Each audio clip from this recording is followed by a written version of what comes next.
Hello everyone, welcome back to Not Only Diet Talk.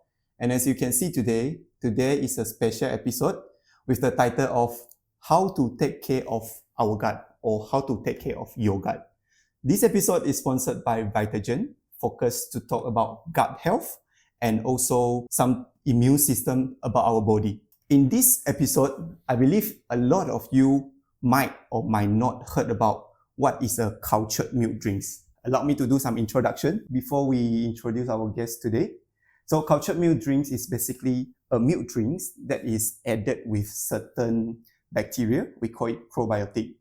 So in this episode, there are a few topics that we are going to cover to share with you with our guest speaker. Yes, we do have another guest speaker today. So we are going to cover on how do you know whether your gut is healthy or not healthy, and the food that is good for gut health. Is there a best diet or a good diet? What should we include inside the diet for a better gut health?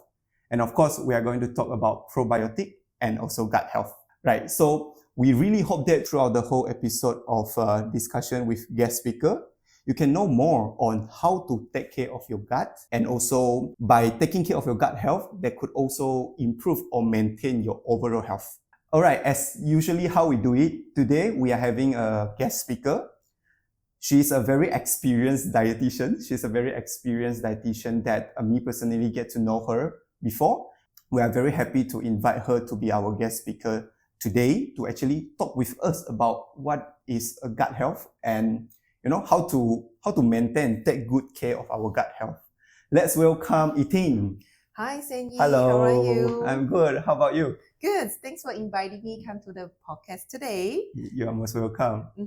Yeah, maybe Ye Ting, you want to introduce yourself briefly? Okay, so my name is Ye Ting. I'm a registered dietitian with over 14 years of experience working with clients who try to achieve their wellness goal through healthy eating habits and lifestyle modifications. So mostly my approach will be focusing on based on scientific evidence, and then provide a practical strategy for them to use in their diets and lifestyle modifications so they can achieve their goal they want to improve their health. Yes. Yeah, to improve their health. So basically that is what a dietitian do. We always advocate for health. And yeah, I think I forgot to introduce something. In MyFinDiet, we aim to bring sustainable, healthy dietary behavior for everyone.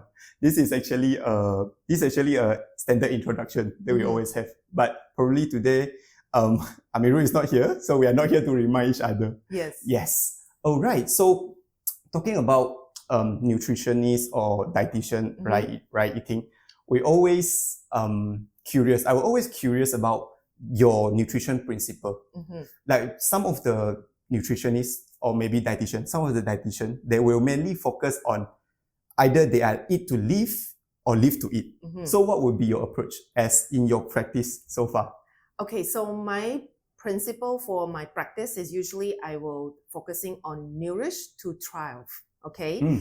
The thing is, because as a dietitian, I can see people from zero, like a baby, and then to 99 years old. So every age of their life, then I hadn't seen before because I've been practicing over obviously 14 years. Yeah. So usually, then I see them if they're changing their diet, if they're choosing a right diet, choosing the right nutrients that can nourish their body, and so they can thrive. So they definitely, the kids, same as them, like picky eating, or even they have allergy issue, digestion issue, if they're choosing the right food, so they definitely feel better. And you can see significant improve in their lifestyle and even quality of life. So I definitely believe like food is not just providing us calories or energy, but they nourish our body. And they give us more energy, more nutrients, so that we can recover or even fuel our body, so we can thrive. Amazing. I like the statement of nourish to thrive.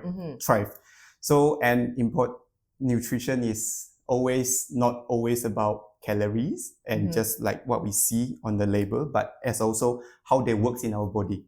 Right. When you said nourish just now, have you come across, I believe you give advice to your client or your patient before regarding how to actually maintain, take care of our gut health, the healthy of our gut, because we believe that gut is a big organ in our body, and basically all of the food that we take, we go into the gut first. Yes. Yeah. But I would like to know, how do we know actually if our gut is not healthy? Is there any specific things? Okay, so usually the symptom you will notice, like if you have an unhealthy gut, the first thing you will notice is discomfort, right? So you have a very digestive discomfort feeling, so such as like bloating, gas. Some people maybe experience diarrhea and constipation. And have some older adult, they probably experience like heartburn. So this is all around your digestive system, like the symptom that we're giving it to you, like if you have an unhealthy gut. Yeah. And the second symptom you probably notice is food intolerance or food sensitivity. So for example, if they eat certain thing and then they feel like, yes, certain thing trigger the response, the symptom. So then you will feel like, oh, I'm starting to get bloating and starting to get some allergy like rashes or acne or asthma starting to happen, right? So food allergy. And some people might be experience like easily to get infections or illness if they have a very unhealthy gut. Is that related with weak immune system? Yes. Yes. Okay. We can talk more about that. Anything else that we can know whether is our gut actually not healthy? Maybe that is like a sign. Okay, so some people probably feel like very tired. Okay, so and then they hard to get focus. So like that's what we call brain fog. So usually it's difficult to concentrate. I see. Okay. All right. So this reminds me of one of the statistics that I read before in terms of the issue of gut health. Because when I'm preparing for this episode, I do some reading as well. Just want to know regarding gut health issue. How important or how serious it is. Based on the registry, cancer registry data, right? Colon cancer, I think from 2012 to 2016, colon cancer is one of the most common cancer among male. I believe with your experience, you must see a lot of patients with colon cancer, especially in Malaysia. And the second, colon cancer is also the second most common cancer among females in Malaysia. Then, as what you mentioned about diarrhea, bloated, and all these symptoms, I believe that is like an everyday issue for a lot of people.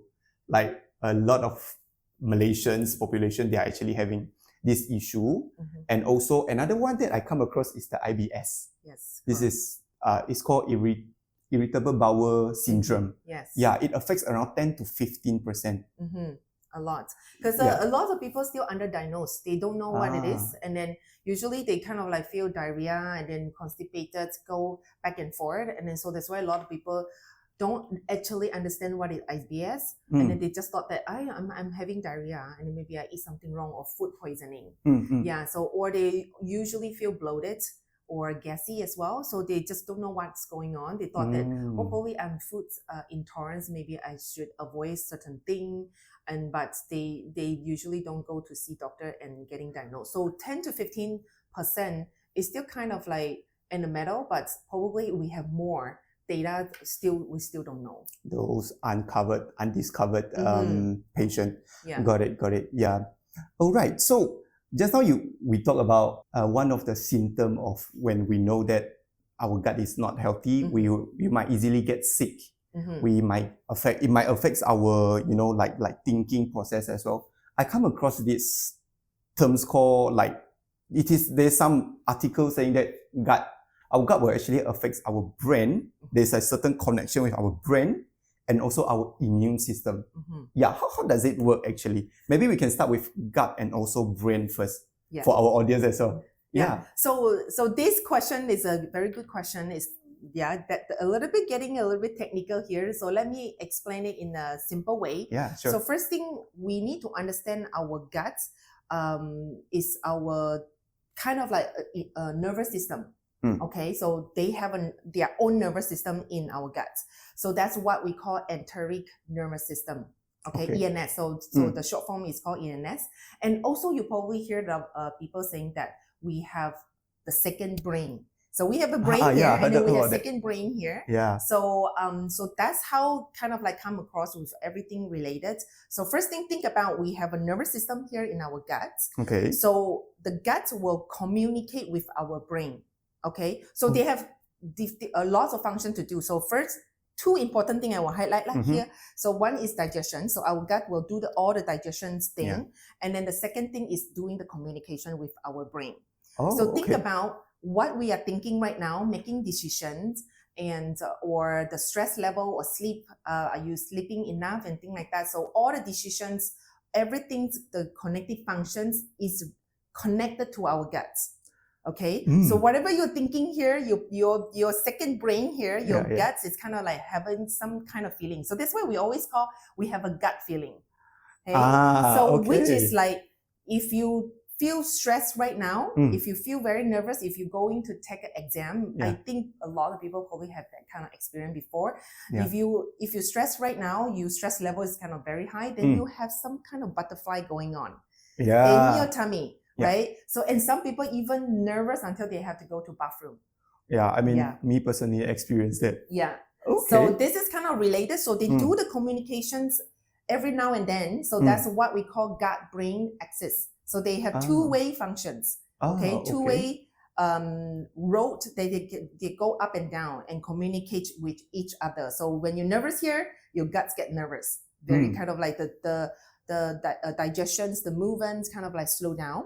And then if you're asking me about your immune system, how they related to your gut, which is like, we need to understand that in our gut, we have trillion of bacteria, okay? Microorganisms living in our gut, okay? So this, all the environment here in our gut, we call microbiome. Okay, so the microbiome, what they do usually help us to prevent a lot of bacteria, like us to getting sick. So we prevent the pathogens, we prevent the bacteria getting to our bloodstream, and then so then we can reduce the infection, reduce the sickness. So this is the good bacteria, the environment help us to prevent those harmful bacteria. So that's what they do. And then they also help us to digest food. So those bacteria help us to break down the food and digest the food, so everything can get absorbed into our system. Okay. And then they also produce the essential nutrients. Okay, so some kind of good nutrients and neuron transmitter, they also produce that as well in our gut. And then that's what we call serotonin. So it's a happy hormone. So that's why you asked me about the brain and immune system and everything in our gut. So yes, they produce the neurotransmitter serotonin and help us to feel happy and feel relaxed. So that's why it tells the brain, if you have a good gut, which means they produce a good happy hormone, a lot of good happy hormone, then your brain is kind of relaxed, not that stressed. Okay, so that's kind of like the brain. And then when we talk about immune system, how they boost our immune system, the second brain here, and it's because, like I say, they have a lot of microorganisms in it. So it's like a good environment and bad environment. So we want to making sure that our gut environment is having the balance.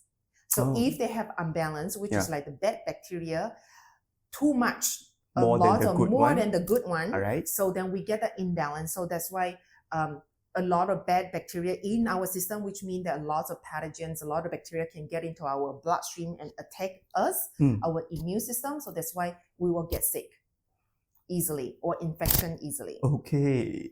All right. That's a very interesting explanation regarding how our gut related with our brain and also the immune system.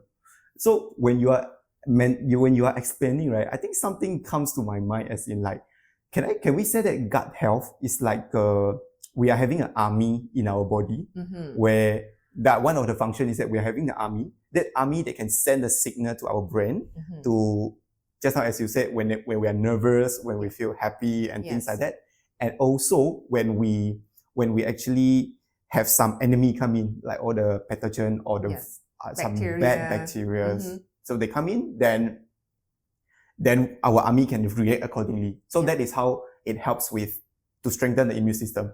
I'm not sure, is it too imaginary, but just when you are explaining just now, it sounds to me gut health is like one of the way of describing it is we are having like an army in our First in our line. gut. Yeah. Yes. Can we say that? Yeah, it's the first line to protect you, prevent you against all the harmful bacteria.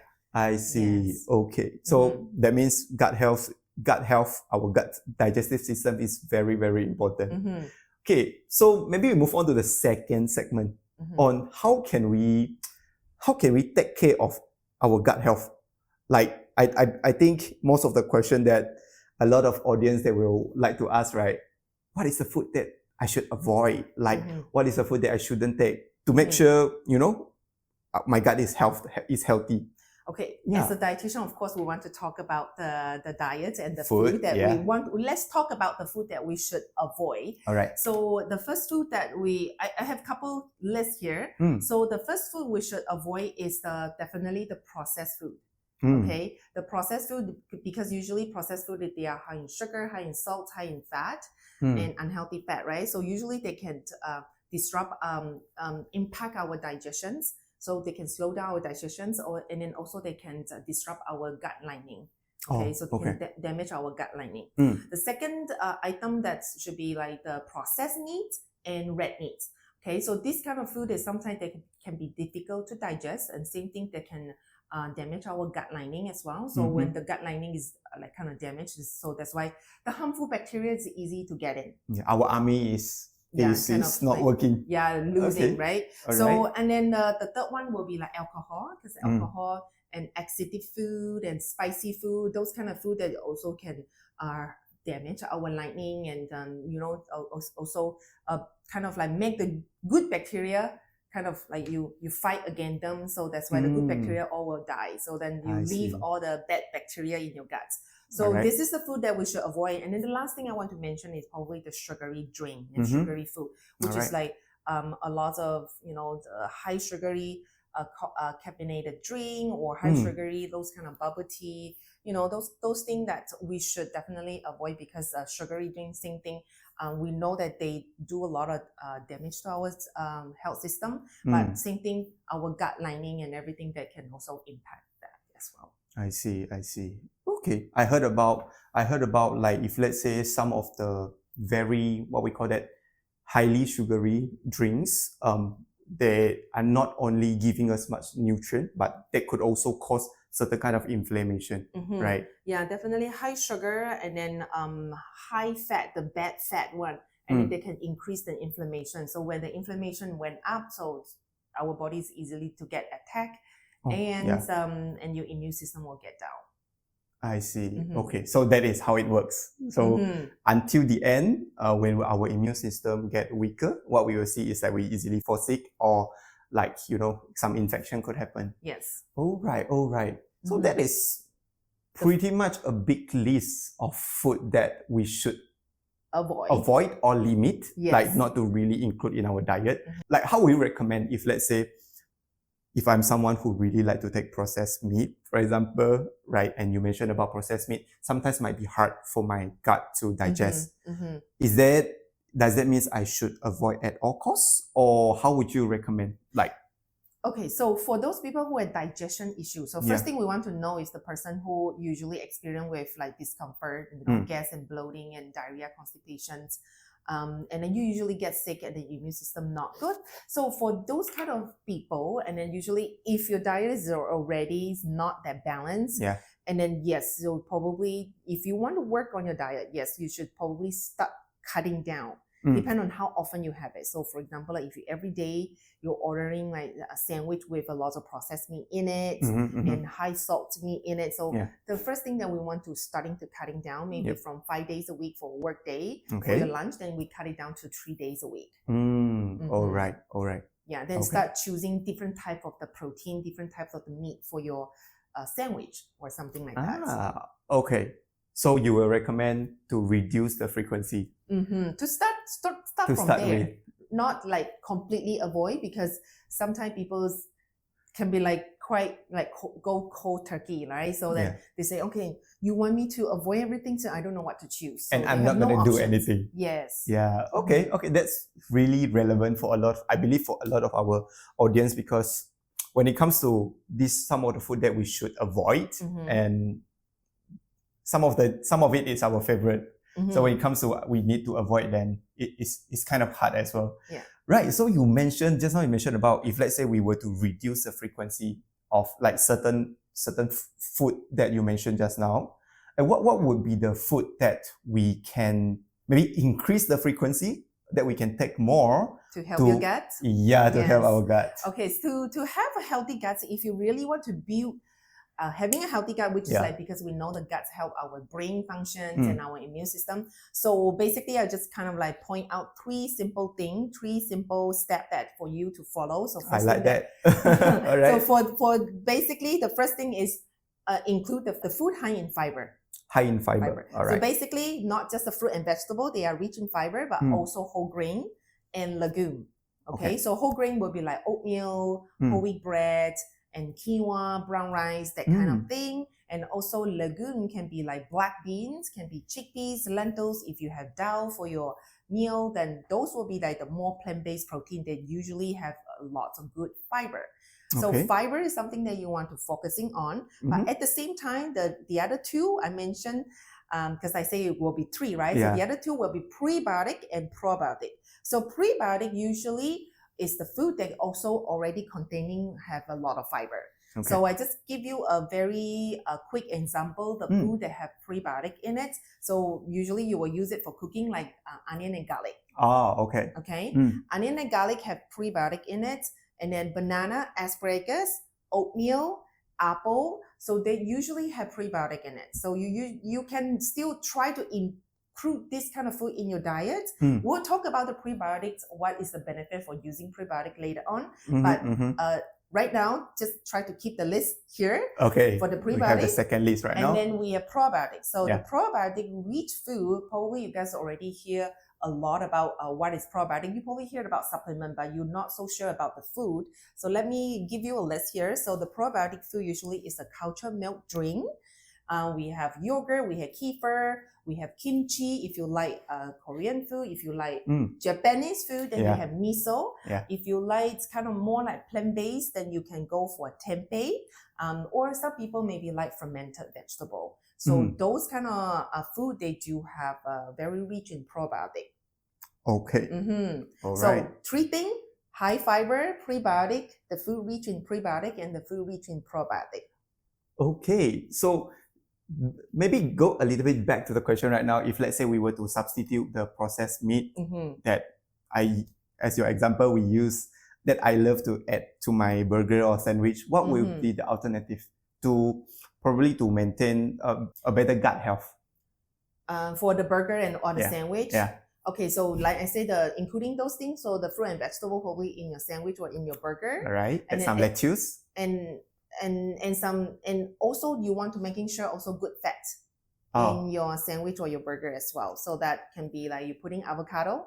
Okay, so or maybe some cheese or a good fat, or maybe nuts and seeds, or maybe the nut butter or seed butter for your sandwich or your toast, or maybe for your burger as well. Yep. Those will be the good fat and the good oil that you can also include in your diet to improve the gut health. At the same time, while we're increasing the fiber intake, you also want to making sure that you're getting enough water. Okay. Because water help us to move everything, so then you have a smooth digestions. I see. All right. Okay. So I get the point. So we have three main food groups to focus: high fiber, prebiotic rich, and probiotic rich food. Yes. So what would be the benefits when we are taking these three? How would these three group of food helps with our gut health, for example? Maybe in brief, because I know we are going to talk more about pre-probiotic later, but probably in brief, when we are taking high fiber, high probiotic rich, and prebiotic rich food, what can these three groups of food do to our gut health? Yeah, so I give you 2 points. So first thing, if you're taking food high in fiber, and like I mentioned, you also when you're taking high fiber food, you also want to make sure you get water, right? Yeah. So then you have a regular bowel movement. So that will help you to improve your bowel movement. So you're not gonna get constipated, or you're not gonna get diarrhea. So lots of people, if they're having diarrhea, so they want to make sure they have soluble fiber in their diet as well. So fiber, we're not going to talk about too much about fiber. So Mhm. yes, so you want to get fiber, at the same time you get water. So then you have a regular bowel movement. So that's one benefit. All right. And so the second benefit is if you have prebiotic and probiotic food. So prebiotic, which is like, banana, or you have asparagus, you have oatmeal, and then probiotic food will be like cultured milk drink or yogurt. Yeah. So so this is kind of like a good combination. So if you have a healthy snack, you can have a banana and a cultured milk drink as a healthy snack. So what the prebiotic rich food and probiotic rich food help give us the benefit is they can help the grow. Like I say, we have a lot of microbiome in our gut system. So that's why they have helped improve the growth, the thrive of all the bacteria in our guts. So they can definitely grow bigger and bigger. We have a good environment in the guts. I see. Okay. All right. So also to take care of the army, to Yes. grow the army. Yes. Okay. So since you did mention about there's one probiotic rich food called cultured milk drinks. Yes. Yeah, maybe what is cultured milk drinks? Like what does it make from? Maybe you can share with us. So cultured milk drink is like a probiotic beverages. Okay. Probiotic. So which is like a milk. They consist of the live culture bacteria in it. Oh, okay. Live culture bacteria. They have bacteria inside? Yes. All right. There's a live culture bacteria in it. So in that beverages. So usually you will see very common in the grocery store, in the refrigerator section. It's like a very tangy drink, like very delicious, refreshing, kind of like small drink. So that's what be the drink that we call culture milk drink. So they containing the live culture bacteria in it. I see. So cultured milk drinks, from what I understand, that is like a milk drinks. All right. Is that a kind of beverage that contains milk? So how does cultured milk drinks differ from the regular milk that we take? The difference between the normal milk and the cultured milk drink is these beverages, this milk is going through the fermentation process. So they fermented the milk and then they're adding the bacteria, the specific strains of the bacteria in that drink. Oh, I heard about some strain. If I can recall the name clearly, it's like a lactobacillus or yes, you're bifidobacterium, something like that. Exactly. Okay, so that is the common strain that they add inside in the beverages. Yes. I see. Okay, so I guess that's why when we are taking cultured milk drinks, as you mentioned, it's a bit tangy. Some of it comes with like fruit flavor kind of things. Is that like also like a result of the fermentation itself? So yes, So the bacteria usually will break down the lactose in that milk, and then they will produce the lactic acid. It will become a very tangy and flavorful and refreshing kind of like flavors in that drink. So usually the amount is small and tiny, but usually you just need the tiny bottle and then that's good enough. Usually I bought it in like a roll kind of things. Yes. We don't bought just one, right? Yeah, exactly. Okay, all right. So how about what will be the benefits? Because since you mentioned about the fermentation, right? I guess it's something related with the bacteria kind of things. But what would be the benefits of cultured milk drinks when we add bacteria inside the milk? So the benefit of the cultured milk drink is definitely help us to digest.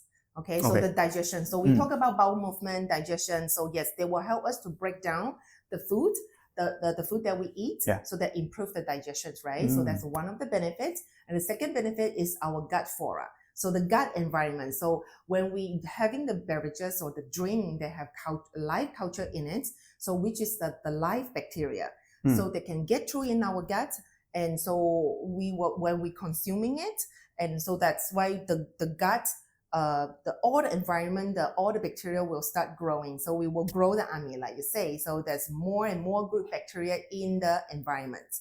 And the third benefit is the immune functions. So like we previously mentioned the immune function, and then the fourth benefit will be our mental health. So definitely more good bacteria in our system, our immune systems getting stronger, and our brains functions getting stronger as well. So we will help us to reduce the stress. So then we're not getting nervous. So because they communicate every day. So if you have a very bad gut, you feel nervous all the time, and then it kind of tell your brain that oh, I'm not feeling well, I can go to work today, can go to school, so you can concentrate. I see. All right. This sounds like a very interesting connection between this probiotic, our gut health with our mood. So which I think, just to let our audience know, this is some of the topic that we are going to cover in the coming episode as well, which I think we'll go deeper into it and how does really like a gut health helps with improve our moods, for example. Okay, so just keep everyone, just ask you all to stay tuned with it. And all right, based on what you have mentioned just now, Ye Ting, I think it's very interesting. Again, we are talking a lot about how to take care of our gut right now. And you mentioned about live probiotic culture. So some things that comes to my mind, if let's say the probiotic is not a live one, what will it be? Like, is there any difference? Because live probiotic culture, as you mentioned, they will go inside and they will be more and more, right? They will reproduce. So if let's say it's a dead one, or is there why live probiotic culture is important or important to our health? Okay, so which is like I mentioned, like the drink, the culture milk drink, they have added live culture bacteria in it. So the live culture bacteria, the different between the dead one is because a live culture, they can survive in our digestive juice. Because our stomach environment, everything is kind of like more acidic way, right? So the digestive juice and all the enzyme and everything. So they can survive throughout our whole digestion process, the whole journey until our intestines. So that's why between the live one and the dead one is the live culture. They easily to survive in that environment. But the dead one, which means they're already dead. So which is like they have nothing to do with anything else. They're already dead. Even if you have a dead one, then that's not gonna do anything. All right. Okay. Thank you very much for the clarification, Ye Ting.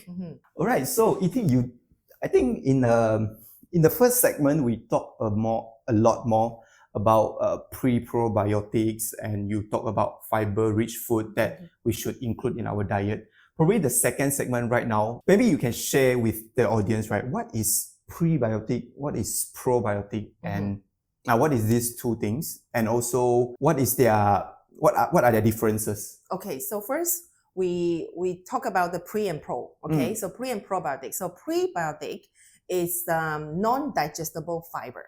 All right, so the term can be hard to remember. So non-digestible fiber. So I already give you guys example previously, like onion and garlic, banana, oatmeal, apples, or asparagus. So those kind of food, they do have fiber in it, but they are very difficult to digest. So probiotic, like I mentioned, is a live culture bacteria. Okay, so it's a live culture bacteria or yeast that is beneficial to our the whole system, our body.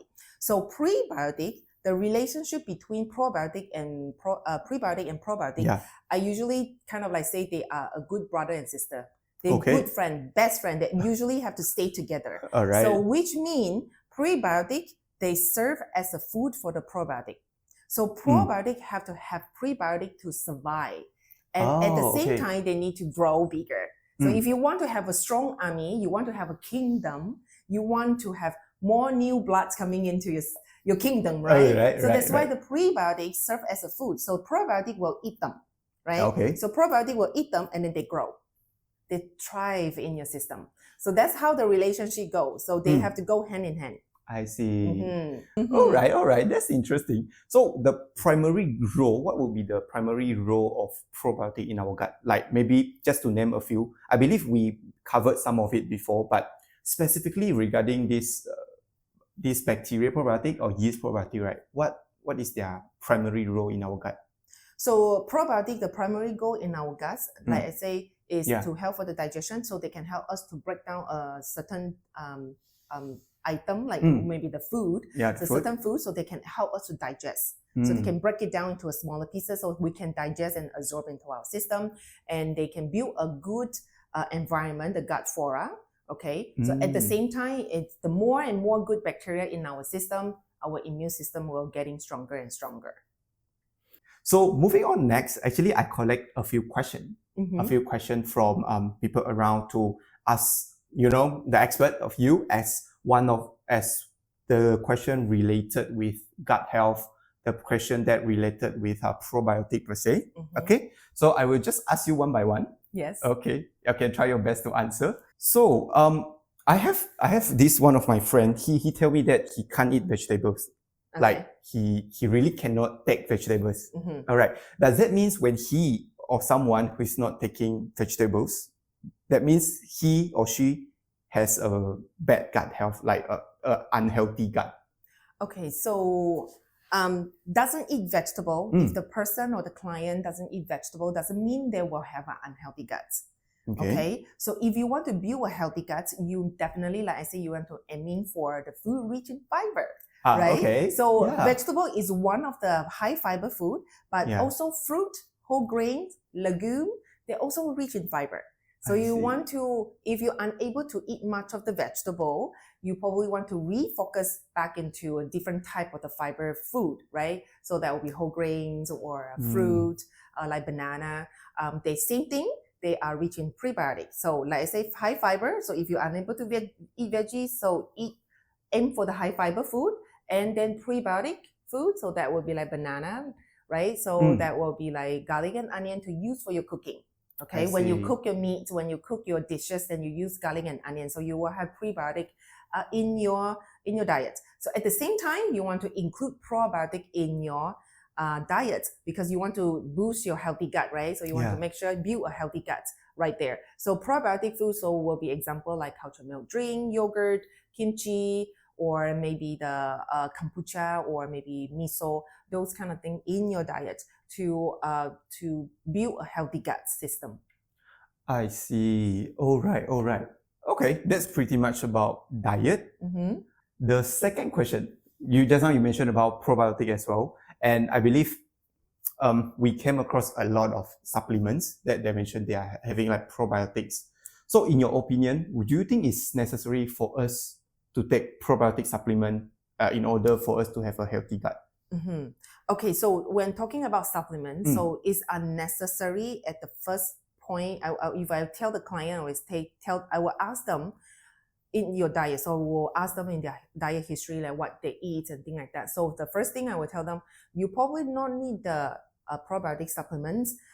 If your diet is rich in what I just previously mentioned, the three food groups. Okay. Yeah, I think at this point a lot of people already remember like high fiber, high prebiotic and probiotic foods. Yeah. So if your diet is rich in those kind of food, you probably don't need the probiotic supplements.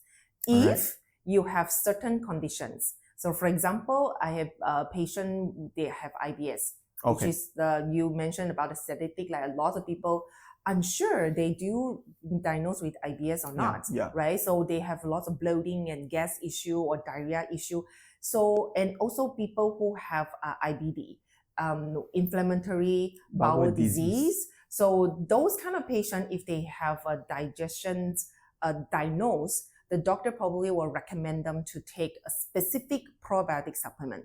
Okay, so not those kind of whatever you buy online or maybe in the drugstore. So you have to buy a specific strain, specific species of the probiotic for that condition. Oh, okay. Yeah. So that means there are certain very specific probiotic strains that could help with certain condition. Yes. But for a general population, if let's say we include the three food groups that you mentioned in our diet, so your opinion would be it's not necessary. Exactly.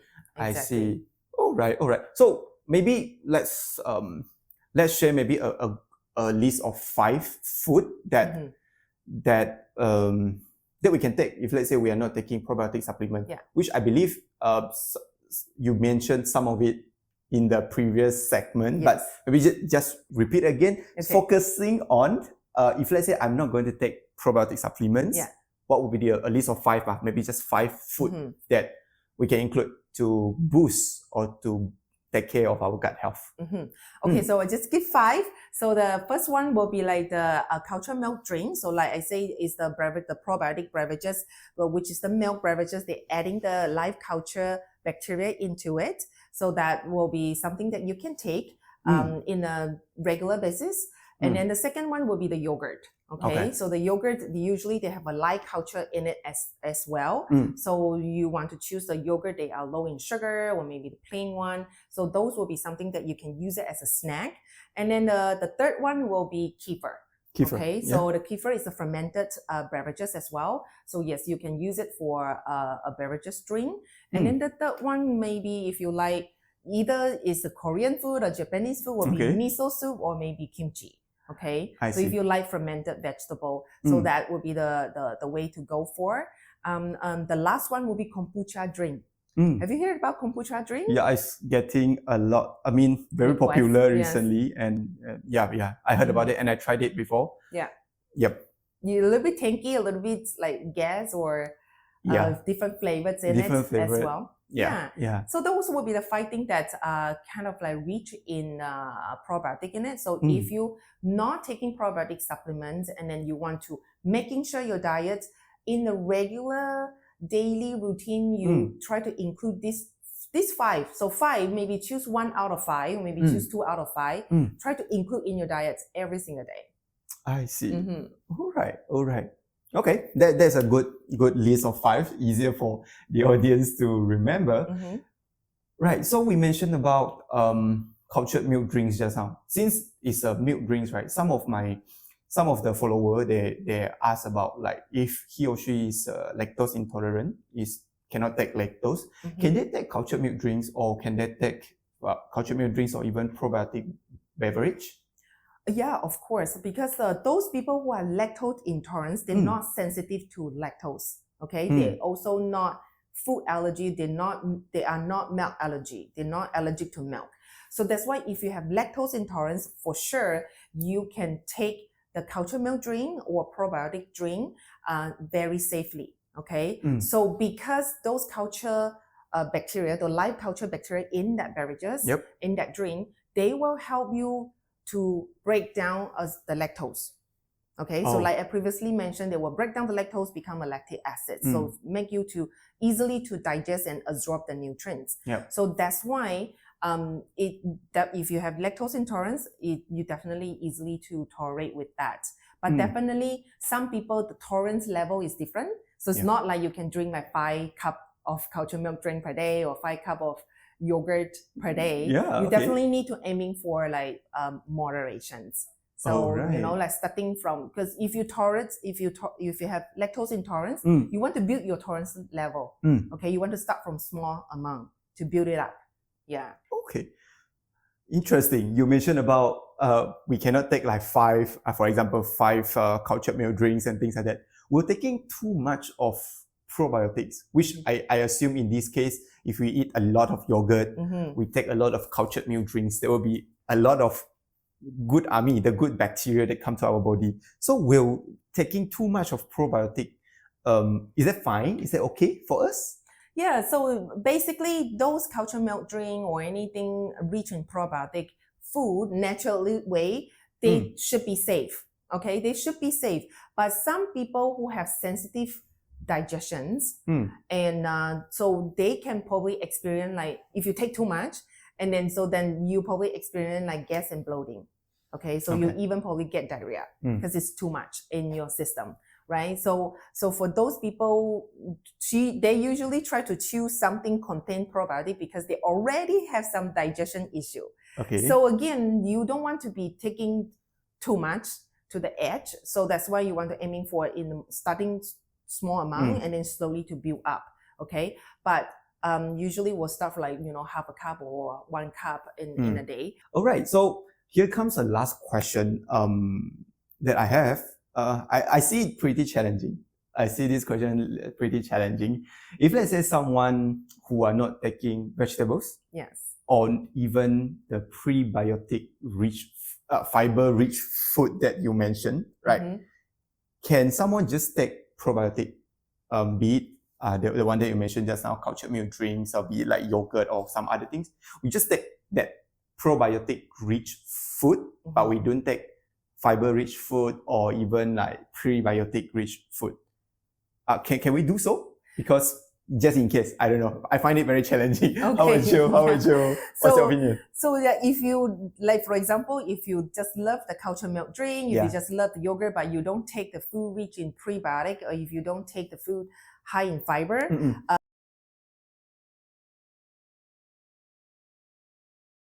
yeah, we all know, like, a lot of research showing that not eating enough of veggies probably will increase the risk of getting chronic disease and things like that. Yep. But again, if you only getting the probiotic, like I say, probiotic need the food to grow.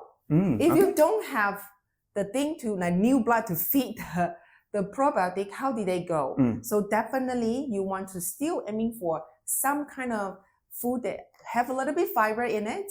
All right. Okay, so all the fiber food, they should have a little bit prebiotic in it. All but right. those very rich prebiotic foods will be like banana, easy way, right? Okay. So onion and garlic, if you're doing cooking, maybe you can use those herb and spice in your cooking, right? So that will be like, or apple have prebiotic. At least you want to feed your probiotic, right? Okay, so not saying that, I only take probiotic food, but I don't take prebiotic. Probably, like, sometimes eventually you still don't know you're eating prebiotic food, but this is the food that you probably will get every day and easily, like garlic and onions, right? Or apple and bananas are easily to get. They're not expensive. They're just a real whole food. All right, I got it. All right. So that means probiotic will still need prebiotic as what you mentioned. Okay, all right. Okay, I think that's pretty much. Let us move to the last part. The last part of this conversation will be, is there any tips or steps to actually take care of our gut? Okay, so I just kind of like quickly go over like three aspects of that. So as a dietitian, of course, I want to focusing on the diet. First thing is the balanced diet. So make sure that your diet have variety of the food. So same, they want to reach in fiber. Okay, so variety, so doesn't have to be like fruit and vegetable, can be whole grain, can be legume. So variety and moderations, and make sure that you want to get the balance.